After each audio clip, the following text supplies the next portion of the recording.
नमस्कार, ମୁଁ ସୁସ୍ମିତା ରଥ। ଆଜି ଆମେ ଡେ 36 ର ଏଫର୍ମେସନ୍ କରିବା, ଯାହା ହେଉଛି I choose the rise above limitation with my gratitude as my guide। ଓଡ଼ିଆରେ ହେଉଛି ମୁଁ ମୋର ମାର୍ଗଦର୍ଶକ ଭାବରେ କୃତଜ୍ଞତା ସହିତ ସୀମାରୁ ଉପରକୁ ଉଠିଥାଏ। ଏହି ଏଫର୍ମେସନ୍କୁ ଆପଣ 40 ଥର ଲେଖିବେ, 40 ଥର କହିବେ। ଆଉ ଦିନ ସାରା ମନେ ମନେ ଭାବିବେ, ସତରେ ମୁଁ କୃତଜ୍ଞତାକୁ ମୋର ପଥ ପ୍ରଦର୍ଶନ କରି ସମସ୍ତ ସୀମାବନ୍ଧଠାରୁ ଉପରକୁ ଉଠିବାକୁ ଲାଗିଛି। ମୋ ଜୀବନ ପ୍ରତିଦିନ ଅଧିକ ମୁକ୍ତ ଓ ବିସ୍ତୃତ ହେଉଛି। ଏଟାକୁ ଆପଣ ଦିନ ସାରା ଭାବୁ ବି ଥିବେ, ମନେ ମନେ ଚିନ୍ତା କରିବେ ଆଉ ଗ୍ରାଟିଚ୍ୟୁଡ୍ କରିବେ।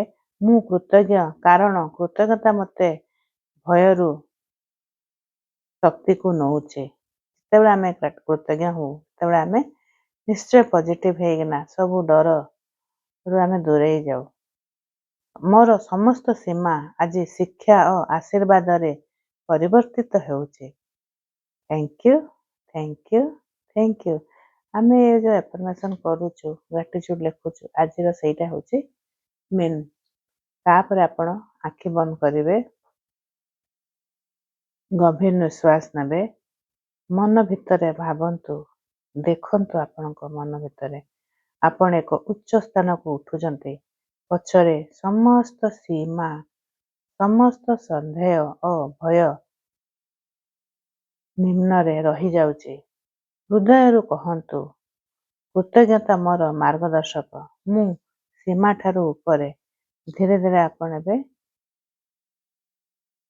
ନୂତନ ବିସ୍ତୃତ ଚେତନାରେ ଅଛନ୍ତି ବୋଲି ଭାବିବେ ଆଉ ତାପରେ କରିକିନା ଆପଣ ରାତିରେ ଶୋଇପଡ଼ିବେ ଏଇ ଚିନ୍ତାରେ।